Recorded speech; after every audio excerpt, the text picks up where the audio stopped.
Hello students, welcome to physics classes. Class 10th के वैद्युत धारा के चुंबकीय प्रभाव के इस चैप्टर में आज हम लोग इलेक्ट्रिक जनरेटर वैद्युत जनित्र के बारे में अध्ययन करेंगे। तो वैद्युत जनित्र या इलेक्ट्रिक जनरेटर क्या होता है? वैद्युत जनित्र एक ऐसी युक्ति है जिसकी सहायता से यांत्रिक ऊर्जा को वैद्युत ऊर्जा में बदला जाता है। यांत्रिक ऊर्जा तो समझते हैं ना, यांत्रिक ऊर्जा किसे कहते हैं? गतिज ऊर्जा और स्थितिज ऊर्जा के योग को मैकेनिकल एनर्जी यानी यांत्रिक ऊर्जा कहते हैं। तो यह इलेक्ट्रिक जनरेटर किस पर काम करता है? यह फैराडे के विद्युत चुंबकीय प्रेरण के सिद्धांत पर कार्य करता है।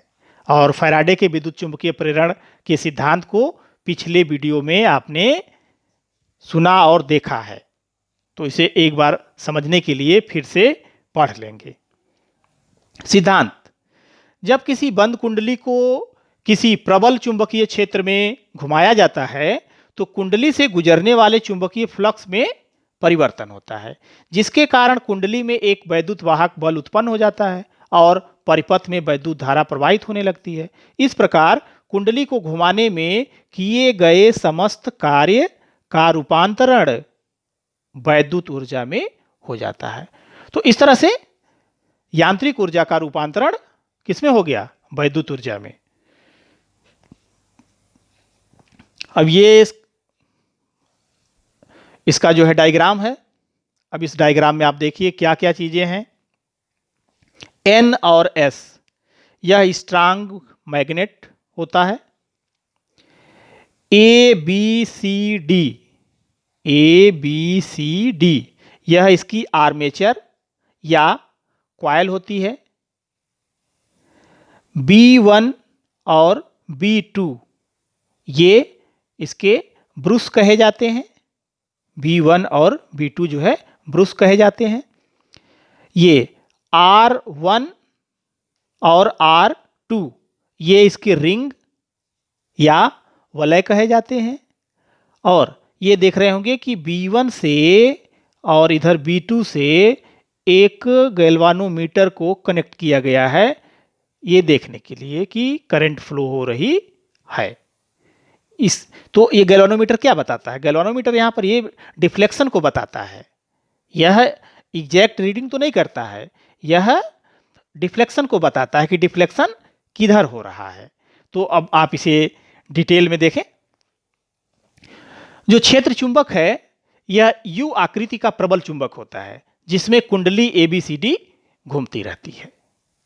आर्मेचर जो ABCD है यह नर्म लोहे के क्रोड पर तांबे के तार के अनेकों फेरे लपेट करके, माने बहुत ज्यादा फेरे लपेटे जाते हैं, तैयार किए गए कुंडली ABCD होती है जो घूर्णन अक्ष के परितः घूमने के लिए स्वतंत्र होती है। सर्पी वलय जो रिंग है R1 R2 यह धातु के बने दो छल्ले R1 व R2 होते हैं जो एक दूसरे से कुछ दूरी पर होते हैं तथा कुंडली के साथ साथ घूमते रहते हैं। तो फिगर में ये देखा आपने ना, ये R1 और ये R2, ये R1 है, ये R2 है और ये R1 है, ये कुछ दूरी पर है। और यह जो कॉइल है वह कॉइल के साथ ही घूमते हैं। ब्रुश यह ग्रेफाइट के बने B1 व B2 दो स्थिर वैद्युत प्रवाहकीय ब्रुश हैं, मतलब कि यह सपोर्ट करते हैं धारा को प्रवाह करने में, जो परिपथ से कुंडली में वैद्युत धारा प्रवाहित होने में सहायक होते हैं। कैसे कार्य करता है? कार्यविधि इसकी क्या है? तो जब कुंडली ABCD को प्रबल चुंबकीय क्षेत्र में घुमाया जाता है तो चुंबकीय फ्लक्स में परिवर्तन होता है तथा कुंडली में वैद्युत वाहक बल उत्पन्न हो जाता है तथा प्रेरित धारा प्रवाहित होती है।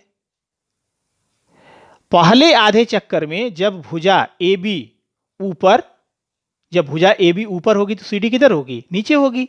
तो धारा B1 से होकर ABCD तथा अगले आधे चक्कर में जब भुजा CD ऊपर और AB नीचे होती है तो धारा B2 से होकर DCBA से बहती है। अतः एक चक्कर में धारा की दिशा दो बार परिवर्तित होती है।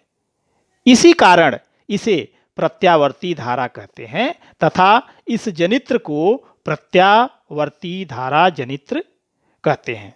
कार्यविधि फिर से एक बार देखें। ये जो स्ट्रांग मैग्नेट है, इस मैग्नेट के बीच में यह जो आर्मेचर या कॉइल है ABCD यह रखी गई है। तो अब इसमें क्या होता है कि यहाँ N से चुंबकीय क्षेत्र S की तरफ है। तो जब इस कुंडली को इसमें रखे हैं तो होगा क्या कि यह जब रोटेट होती है, तो जब ये कहा गया है कि AB ऊपर होती है, तो जब AB ऊपर होगी तो फ्लक्स को कट करेगी, जो बल रेखाएं हैं बल रेखाओं को कट करेगी। बल रेखाओं को कट करेगी तो इसमें जो धारा है वह होती है B1 से ABCD की तरफ। B1 से धारा होती है ABCD की तरफ। अब ये घूम करके यहां आ गया, घूम करके इधर आ गया।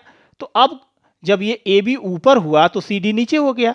अब अगले आधे चक्कर में CD ऊपर होगा और AB नीचे होगा। तो जब CD ऊपर होगा तो इसकी पोजीशन ऐसे चेंज हो जाएगी। तो यहां पर D होगा, यहां पर C होगा, यहां पर B होगा और यहां पर A होगा, और ये B2 यहां पर होगा। तो उस समय इसमें जो धारा होगी वह होगी B2 से होकर के जाएगी B2 D C B A। मतलब कि पहले AB जब ऊपर है तो धारा जा रही है ABCD की तरफ, और जब CD ऊपर होगा तो धारा होगी B2 से होकर के DCBA की तरफ।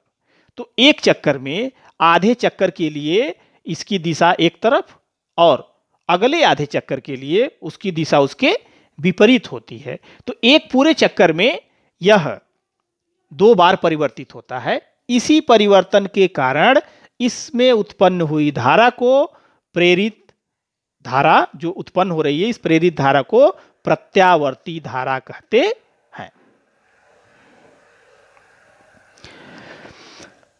तो उसे हम कहते हैं AC जनरेटर। ठीक इसी तरह से DC जनरेटर भी होता है, दिष्ट धारा जनित्र। तो दिष्ट धारा जनित्र की सिद्धांत, संरचना, कार्यविधि सब एक जैसी है। सिर्फ अंतर होता है कि जो सर्पी वलय होता है, सर्पी वलय की जगह पर विभक्त वलय होता है। तो विभक्त वलय होने के वजह से होता क्या है कि जो धारा है वह पहले आधे चक्कर के लिए जिस दिशा में बहती है, दूसरे आधे चक्कर के लिए भी उसी दिशा में बहती है। तो धारा की जो दिशा होती है वो एक ही तरफ होती है, यानी परिवर्तित नहीं होती है। और इसी कारण इसे जो है दिष्ट धारा जनित्र कहते हैं। तो अगर दिष्ट धारा जनित्र पूछा जाता है तो सब कुछ वही रहेगा, सिर्फ जो स्लिप रिंग थी उसके जगह पर कट करके बन जाएगा आधा आधा। प्रत्यावर्ती धारा एवं दिष्ट धारा में अंतर, क्या क्या अंतर होता है? दिष्ट धारा सदैव एक ही दिशा में प्रवाहित होती है, जबकि प्रत्यावर्ती धारा एक निश्चित समय अंतराल के बाद अपनी दिशा बदलती रहती है। तो इसी वजह से प्रत्यावर्ती धारा की कुछ आवृत्ति होती है, लेकिन दिष्ट धारा की आवृत्ति शून्य होती है। तो देखिए सेकंड में कहा गया है कि दिष्ट धारा की आवृत्ति शून्य होती है, जबकि प्रत्यावर्ती धारा की आवृत्ति 50 हर्ट्ज या 60 हर्ट्ज होती है। ये हमारे यहाँ भारत में जो AC की फ्रीक्वेंसी यूज की जाती है वह 50 हर्ट्ज है, लेकिन कुछ देशों में यह 60 हर्ट्ज भी यूज की जाती है। जैसा कि आप जो है अगर कुछ इलेक्ट्रिकल अप्लायंस देखते होंगे तो उस पर अगर आप देखेंगे कि जो अगर जो है दूसरे कंट्रीज का है तो उस पर 50/60 हर्ट्ज लिखा होता है। तीसरा, एक स्थान से दूसरे स्थान पर AC धारा को ले जाने पर ऊर्जा का क्षय कम होता है, जबकि DC धारा को ले जाने पर ऊर्जा का क्षय अधिक होता है। यही कारण होता है कि एक स्थान से दूसरे स्थान पर, मतलब कि सुदूर स्थानों पर धारा को यानी विद्युत को ले जाने के लिए AC धारा का प्रयोग किया जाता है। AC धारा तार के ऊपरी सतह पर बहती है, जबकि DC धारा तार के मध्य भाग में बहती है। तो AC धारा जो है DC धारा की तुलना में अधिक खतरनाक होती है। क्यों? इसलिए कि AC धारा की जो पीक वैल्यू होती है, जिसे कि हम अगले क्लास में पढ़ेंगे, जो उसकी VRMS वैल्यू होती है वह जो वर्चुअल वैल्यू का रूट 2 टाइम्स होता है। यानी अगर 220 वोल्ट की सप्लाई है तो वह प्लस 311 और माइनस 311 वोल्ट हो जाता है। तो इस तरह से वह जो है 220 की तुलना में 311 डेंजरस है। तो एसी धारा जो है डीसी धारा की तुलना में अधिक खतरनाक होती है।